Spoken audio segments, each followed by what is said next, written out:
Hello, welcome my dear friends. आपका फिर से स्वागत है एक बार ललित चौधरी एकेडमी में। यहाँ पे आपको 6 से लेकर 12 तक की सारी मैथ की वीडियो प्रोवाइड कराई जाएंगी। तो हमने 10th क्लास के चैप्टर 1.1 के ये क्वेश्चन कर लिए थे कि दो संख्याओं का गुणनफल एचसीएफ और एलसीएम के गुणा के बराबर आता है। यानी कोई भी दो संख्या है, उन दो संख्याओं को गुणा कराने पे उन दोनों संख्याओं के एचसीएफ और एलसीएम का गुणा उन दोनों संख्याओं के गुणा के बराबर आता है। यहाँ से आगे हम अब आगे क्वेश्चन करेंगे। तो इनको पहले थोड़ा सा रफ कर लेते हैं।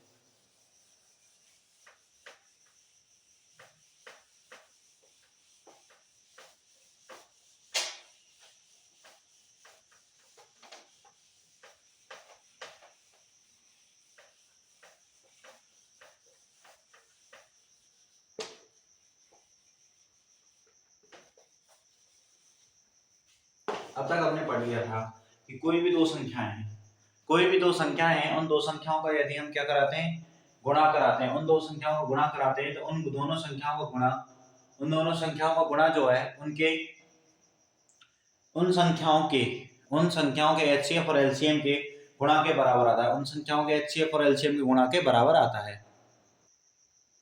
अब बात करते हैं अगले के क्वेश्चन नंबर 3 की। तो क्वेश्चन नंबर 3 कह रहा है अभाज्य गुणनखंड विधि द्वारा हमें एचसीएफ और एलसीएम ज्ञात करने हैं।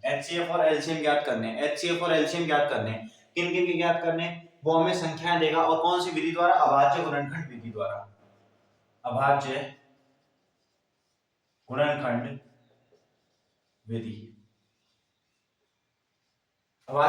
विधि के द्वारा हमें क्या ज्ञात करने हैं? एचसीएफ और एलसीएम ज्ञात करते हैं। तो संख्या दे रखी है हमें 12, 15, 21, 12, 15 एंड 21।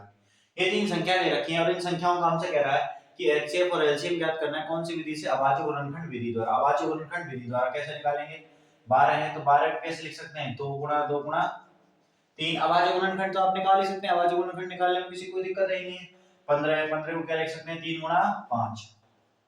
अब 21 की बात आएगी, 21 को लिखेंगे 3 into 7, 3 into 7। अब हम बात करते हैं इसमें एचसीएफ निकालने की। क्या निकालने की? एचसीएफ।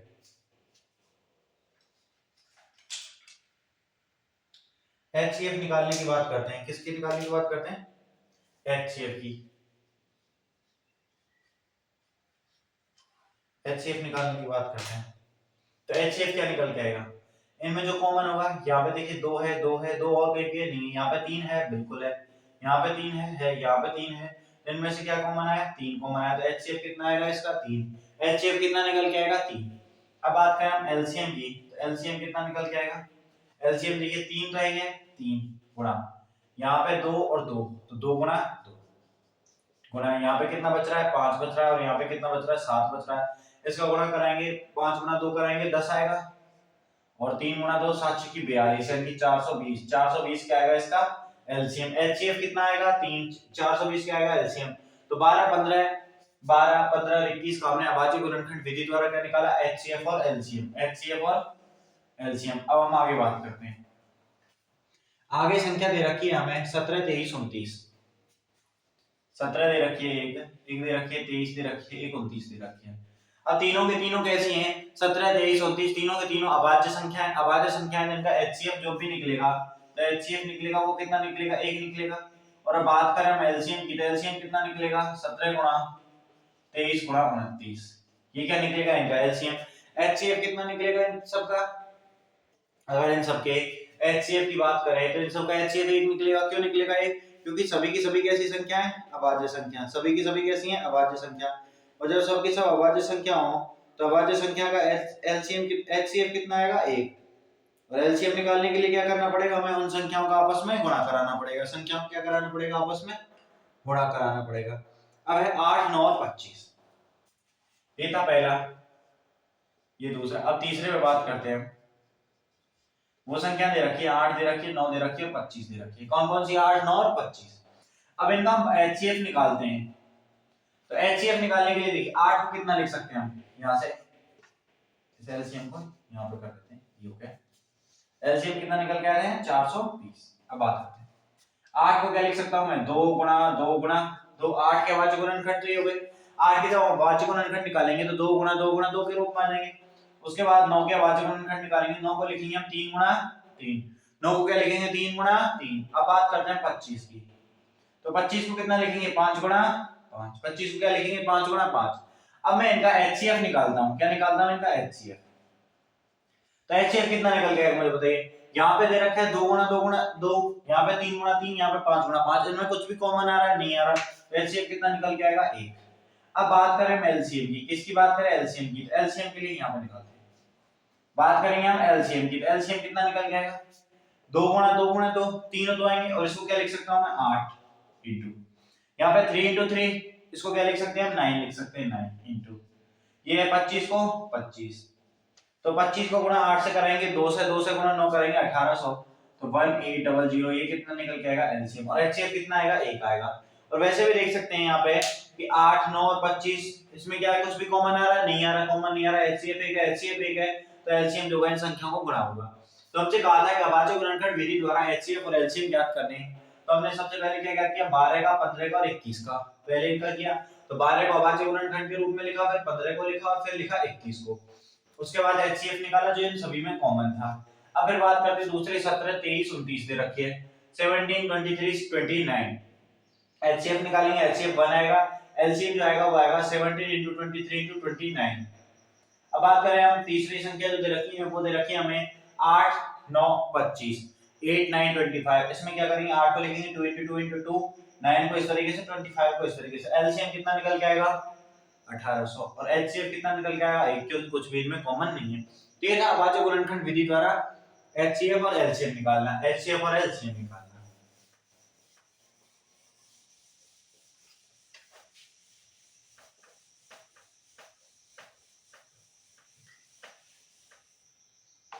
अगला क्वेश्चन है एचसीएफ दे रखा है हमें 306, HCF 306, 657 657 is equal to 9 and LCM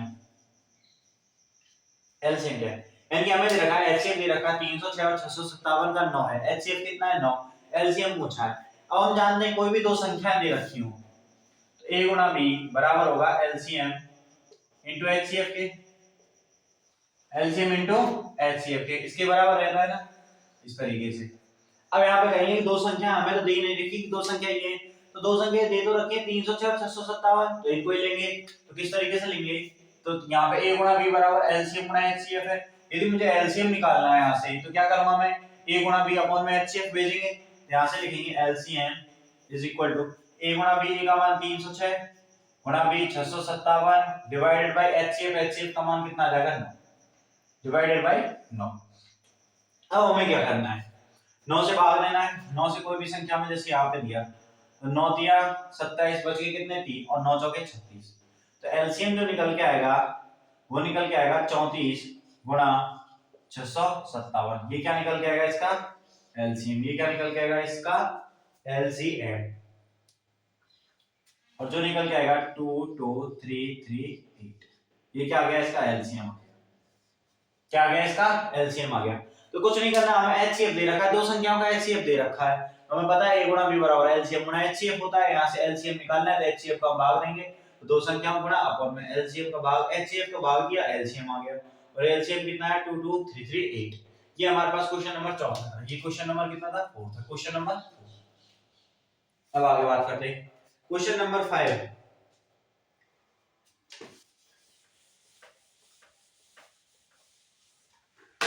question number 5 कह रहा है जांच कीजिए क्या किसी प्राकृतिक संख्या n के लिए 6 की पावर n, कोई भी प्राकृतिक संख्या दे रखी है, किसी भी प्राकृतिक संख्या n के लिए, किसी भी प्राकृतिक संख्या n के लिए 6 की पावर n, किसी भी प्राकृतिक संख्या n के लिए 6 की पावर n जो है वो 0 पे समाप्त होगी।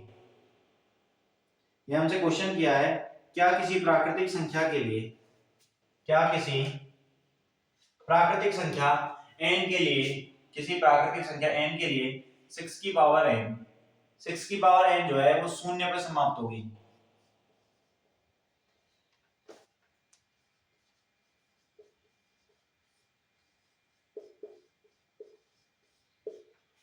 हमसे क्या कह रहा है किसी भी प्राकृतिक संख्या n के लिए 6 की पावर n 0 पे समाप्त होगी क्या? तो देखिए सबसे पहले 0 पे समाप्त होने के लिए हमारे पास क्या क्या आवश्यक होना चाहिए? सबसे पहले आप क्या करेंगे, n जो है वो क्या दे रखी है हमें, कोई भी क्या दे रखी है, प्राकृतिक संख्या। n क्या दे रखी है, कोई भी प्राकृतिक संख्या। अब 0 पे समाप्त होने के लिए 0 जैसे 10 है, 10 में समाप्त होने के लिए 5 गुणा 2 लिखना है, फिर आ जाएगा 100, 100 को क्या लिखेंगे हम, 25 गुणा 4, और आखिर में क्या आएगा ये 5 गुणा 5 गुणा 2 गुणा, इनकी 5 गुणा 2 होना चाहिए उसमें, या तो 5 और 2 का अवयव होना चाहिए, 5 और 2 दोनों अवयव होने चाहिए। कोई भी संख्या 0 पे समाप्त होगी उसके लिए क्या होगी, वो 5 से भाज्य होगी। 0 पे समाप्त कब होगी, जब वो 5 से और 2 से भाज्य हो। कोई भी संख्या 0 पे समाप्त तभी होगी जब वो 5 और 2 से भाज्य हो, 5 और 2 से भाज्य हो। अब बताइए 6 की पावर n है, इसको क्या लिखेंगे हम, 3 की पावर n into 2 की पावर n, इस तरीके से लिखेंगे। अब 2 की पावर n तो है इसमें, लेकिन यहाँ पे 3 की पावर n है, क्या 5 की पावर n में है? क्या ये संख्या 3 की पावर n गुणा 2 की पावर n 5 से भाज्य है या नहीं है? तो भाज्य नहीं होगी, 5 से भाज्य नहीं है, 5 से भाज्य नहीं है। अब जब ये संख्या 5 से भाज्य नहीं है, मुझे बताइए जब ये संख्या 5 से भाज्य नहीं है तो 6 की पावर n में 5 का कोई भी गुणनखंड होगा? क्या 6 की पावर n में 5 का कोई गुणनखंड होगा या नहीं होगा? नहीं होगा ना। जब 6 की पावर n में 5 का जब कोई गुणनखंड नहीं होगा, 6 की पावर n में 5 का जब कोई गुणनखंड नहीं होगा, तो मेरे को बताइए जब इसमें भाज्य नहीं है तो 5 का कोई भी गुणनखंड नहीं है, तो 5 का कोई गुणनखंड नहीं है, क्या 0 पे समाप्त होगी? तो नहीं होगी। किसी भी प्राकृतिक संख्या के लिए 6 की पावर n 0 पे समाप्त नहीं होगी। अब बताइए 4 की पावर n 0 पे समाप्त होगी? तो ये भी नहीं होगी। क्यों नहीं होगी? क्योंकि इसमें 2 की पावर n into 2 की पावर n के रूप का है, तो 5 से भाज्य है क्या? नहीं है। तो जो संख्या 5 से भाज्य नहीं होगी, क्या वो 0 पे समाप्त होगी? तो बिल्कुल समाप्त नहीं होगी। तो अगर 6 की पावर n 0 पे समाप्त होगी? तो बिल्कुल भी नहीं होगी। क्यों नहीं होगी? क्योंकि 6 की पावर n में 5 का कोई भी गुणनखंड नहीं है, 5 का कोई भी गुणनखंड नहीं है। यदि 5 का कोई भी गुणनखंड है ही नहीं, तो ये संख्या क्या 0 पे समाप्त होगी? तो कभी भी नहीं होगी। ये संख्या 0 पे कभी भी समाप्त नहीं होगी।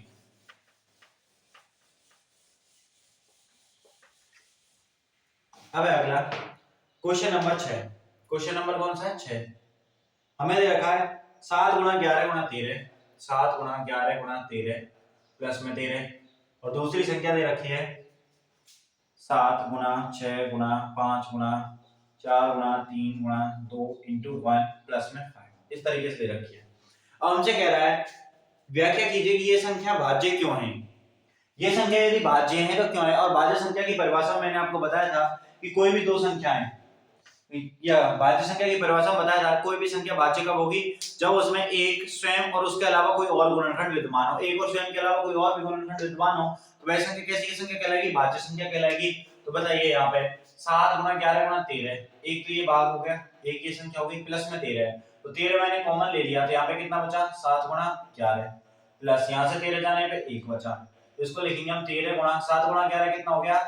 77 प्लस में 1, तो 13 गुणा 78 कितना आ गया? 13 गुणा 78, 13 गुणा 78, जब 13 गुणा 78 आया तो मुझे बताइए क्या ये भाज्य संख्या है या नहीं है? तो बिल्कुल है। इसमें एक गुणनखंड 13 है, एक गुणनखंड 18 है, एक जो संख्या होगी वो संख्या खुद होगी, और एक उसके अलावा एक गुणनखंड है, तो 4 गुणनखंड तो ये और भी निकलेंगे, 78 में निकालेंगे। तो बताइए क्या है संख्या 13 से भाज्य है या नहीं है? तो क्या है संख्या 13 से भाज्य है या नहीं है? क्या है संख्या भाज्य संख्या है या नहीं? तो 13 गुणा 78 भाज्य संख्या है, तो ये वाली संख्या तो भाज्य संख्या है। पता चल गया क्यों है? क्योंकि इसमें एक स्वयं के अलावा और भी गुणनखंड विद्यमान है।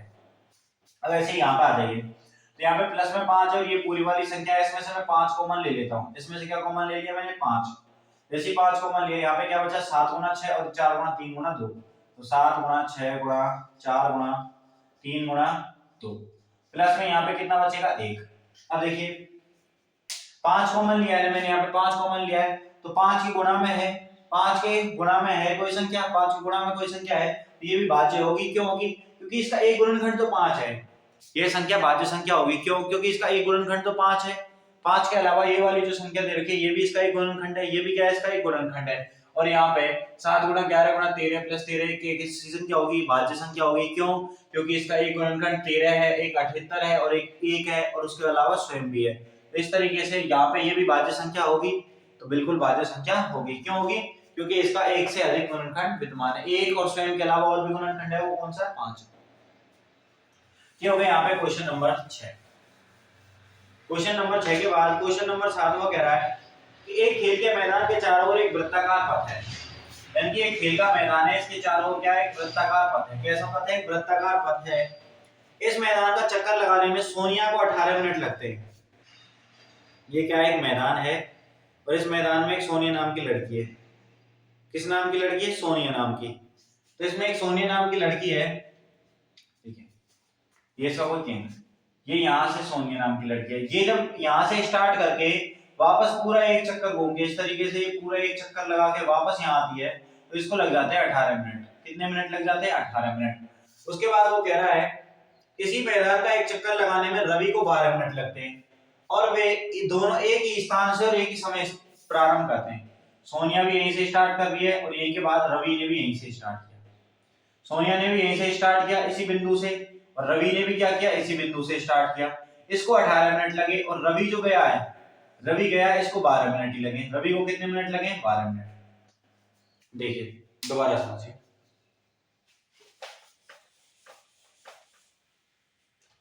ये वृत्ताकार मैदान का पथ है। क्या? एक वृत्ताकार मैदान का पथ है। यहाँ पे सोनिया है और यहाँ पे रवि है, दोनों एक ही बिंदु पे खड़े हैं। दोनों क्या है? एक ही बिंदु पे खड़े हैं। उसके बाद ये कह रहा है कि सोनिया यदि एक चक्कर लगाती है इस पूरे मैदान का, एक चक्कर लगाने में कितने मिनट लगाती है? 18। तो क्वेश्चन नंबर 7वां है, सोनिया कितना लगाती है? तो सोनिया मैदान के वृत्ताकार पथ के एक चक्कर लगाने में कितने मिनट लगाती है? 18 मिनट। कितने मिनट? 18 मिनट। और रवि मैदान के एक चक्कर लगाने में कितने मिनट लगाता है? 12 मिनट। कितने मिनट लगाता है? 12 मिनट। ठीक है। अब उसके बाद वो कह रहा है कि ये दोनों एक ही स्थान से एक ही समय, यानी कि इसी बिंदु से चलते हैं, एक ही समय चलते हैं, एक ही समय चलती है। ठीक है। उसके बाद कह रहा है कि वो कितने समय बाद पुनः, कितने समय बाद वे पुनः प्रारंभिक स्थान पे मिलेंगे, यानी कि कितने समय बाद, कि कितना टाइम हो जाएगा उनको जब वो इसी जगह पे मिलेंगे। इसी जगह पे मिलना है, किसने? प्रारंभिक जगह पे मिलना है। तो कितने टाइम बाद मिलेंगे? तो कितने टाइम बाद तो हमसे पूछा है, तो हमें कम से कम टाइम निकालना है। और एलसीएम और एचसीएफ में, एचसीएफ क्या होता है? हाईएस्ट कॉमन फैक्टर, और एलसीएम लोएस्ट कॉमन फैक्टर, यानी कि कम से कम चाहिए। हमें क्या चाहिए? कम से कम। तो ये कह रहा है वह कौन सा समय होगा जिसपे क्या है? प्रारंभिक स्थान पर मिलेंगे। ये नहीं पूछा बड़े से बड़ा बताओ, नहीं, वो तो कह रहा है कि कोई भी समय बताओ, छोटे से छोटा समय बता दो, पर हमें ये कहना है कि प्रारंभिक स्थान पर मिलने चाहिए। तो क्या निकालेंगे हम? 18 और 12 का एलसीएम। एलसीएम 18, 12। 18 को क्या लिख सकता हूं मैं? 2 गुणा 9, और 9 को क्या लिख सकता हूं मैं? 2 गुणा 3 गुणा 3 लिख दिया। अब 12 की बात आएगी तो 12 को क्या लिखेंगे हम? 6 गुणा 2, और 6 गुणा 2 को क्या लिख सकते हैं? 2 गुणा 2 गुणा 3, 2 गुणा 2 गुणा 3। ये क्या आ गया हमारे पास? ये आ गए इनके अभाज्य गुणनखंड। 12 और 18 के क्या आ गए हमारे पास? अभाज्य गुणनखंड। 12 और 18 के आ गए अभाज्य गुणनखंड। अब इनके अभाज्य गुणनखंड तो आ गए हमारे पास। क्या आ गए इनके अभाज्य गुणनखंड? तो ये आ गए। फिर हमसे क्या कह रहा है कि कितने समय बाद वो यहाँ प्रारंभिक स्थान पर मिलेंगे, यानी कि एलसीएम निकालना है।